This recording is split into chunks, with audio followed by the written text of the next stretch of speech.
Had anything like this been seen in Egypt. No colossal statue this size, this scale existed. Egyptian stonemasons cut the Sphinx from limestone bedrock more than 4,000 years ago, most likely to honor the great Pharaoh Khafre. Historians believe the human features of the Sphinx are a direct likeness of the pharaoh himself.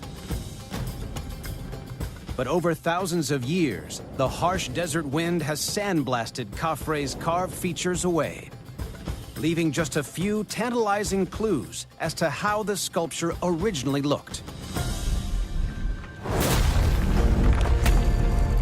The deep cuts in the face are chisel marks, left by vandals who chopped off the nose.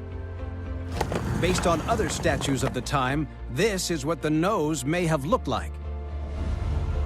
Stone fragments found between the paws are clues that the Sphinx had a beard.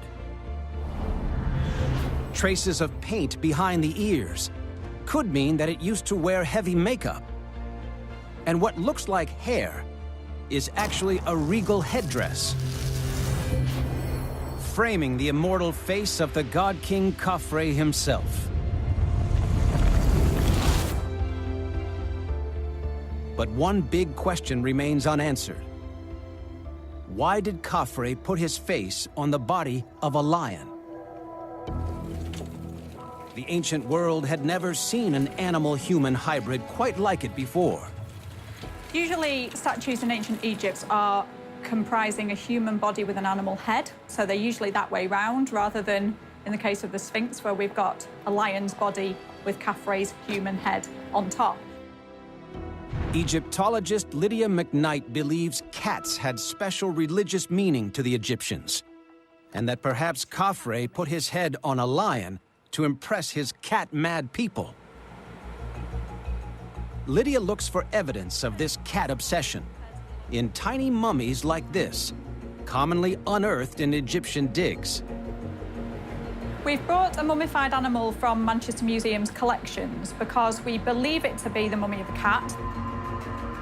Today, Lydia wants to confirm the contents of this tightly wrapped package and get some idea of how the animal died.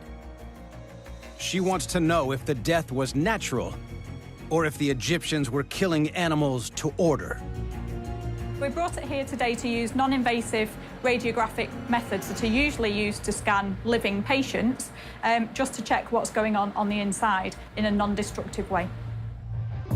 First, Lydia needs to check if it really is a cat inside the ancient dressings. She hunts for telltale signs that the skeleton is feline. Usually we identify a cat from the skull and the teeth, so the shape of the skull, the teeth, and the limb bones, so the legs. But we've got what appears to be 4 limbs in the position we would expect to find them.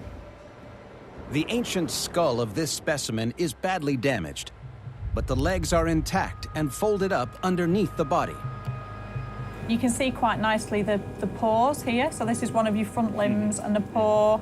We've got what appears to be a complete cat skeleton in there. Lydia also searches for thin, clear lines that run horizontally across the top of the leg bones. This will tell her how old the cat was when it died. These lines are growth plates, and they're only found in juvenile animals. The prominent growth plates on this specimen can mean only one thing. So it was an immature kitten at the time of death. The fact that this kitten died before the end of its natural life suggests it was not a beloved pet.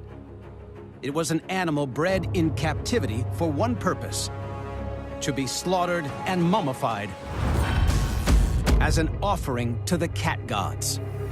Research estimates that around 10 million cats would have been mummified as votive offerings during this 1,000-year time period, so we really are looking at a massive scale industry. The Egyptian people clearly thought cats were an important link to their gods. And by putting his image on the body of a lion, Khafre might have found many admirers. But Lydia thinks that the pharaoh's motivations stretched far beyond mere popularity.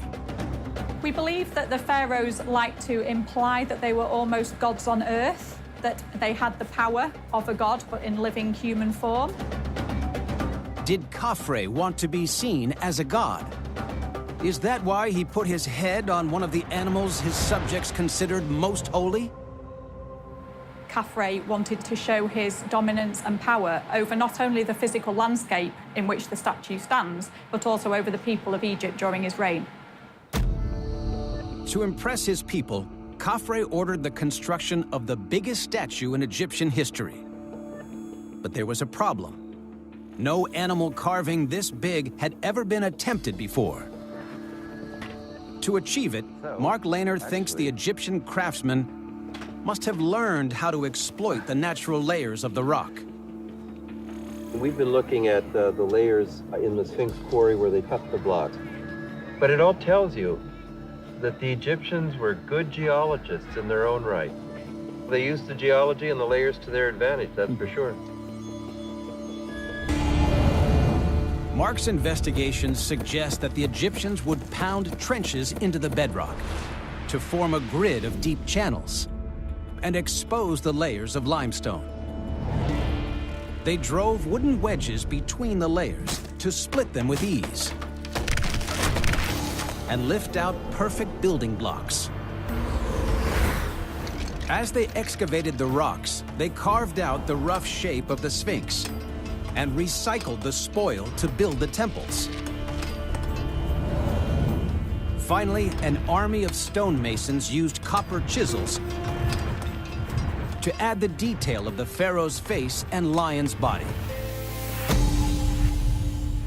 And the combination of the human head with the lion body symbolizes supreme strength and power, as in many cultures, the lion is the symbol, is the king of the beasts.